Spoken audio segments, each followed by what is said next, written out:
War on Wheels was a pilot program organised by yesterday.sg and Heritage TV in an attempt to bring history lessons out of the classroom. Starting bright and early on May 29 at 8:30 a.m, girls from Nanyang Girls High School were ready to embark on a journey back to wartime Singapore. Equipped with an envelope of materials, a bun and a bottle of water, Miss Lun, a fictional character dressed as a teacher from the 1940s, was the tour guide for the day as the group set off to various significant war sites in Singapore.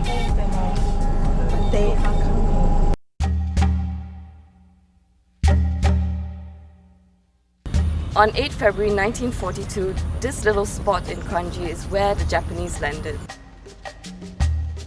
On that fateful night at 8:30 p.m, Australian machine gunners fought in vain as the first wave of 4,000 troops from the 5th and 18th Divisions of the Japanese Imperial Army came ashore.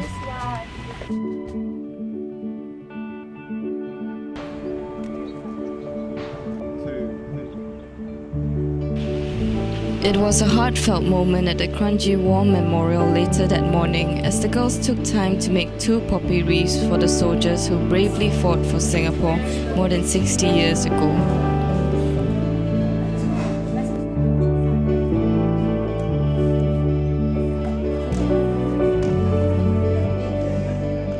One student in a handwritten note pinned to a wreath quoted that famous Shakespearean line, "We are living in the summer of your sacrifice."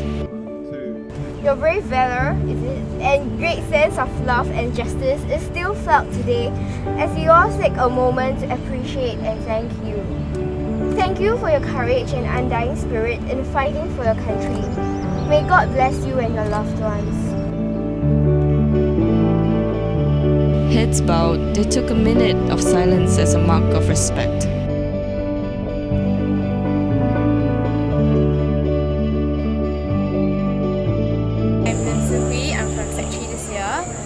I think the puppy making was a really good experience. I mean, we could see the other wreaths there, and it's like they put a lot of thought into it.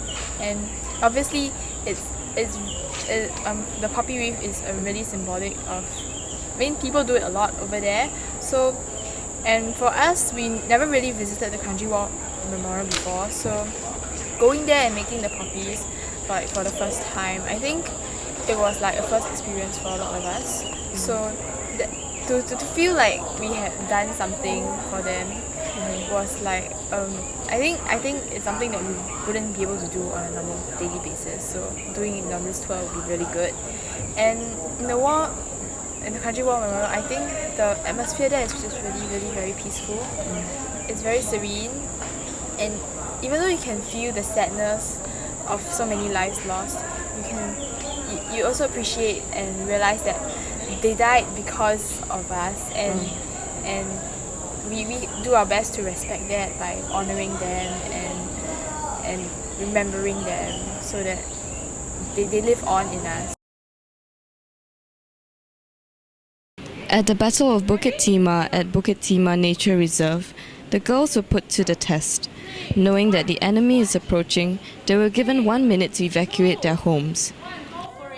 As an assignment, they were tasked to select 5 items from a list of more than 40 which they would take with them. Most chose to take first aid kits, water and food. A few even decided to take their irreplaceable family albums with them. My name is Lauren Fu and I'm 15 years old. So I picked first water because it's a basic essential. Water and the tin of biscuits because everyone knows that we can't survive without the basic essentials like food and water. I also picked the passport just in case like I need to travel out the country across the border, and also it's a source of identity if I need one in any situation. And I also picked the radio because I've heard of stories like during the war, sometimes there's this little bit of reception and things that they need to, some messages that can come across through the radio. So yeah, I picked that so that I can pick up any messages if there is any sent out by the government or so on. And the last thing I picked was the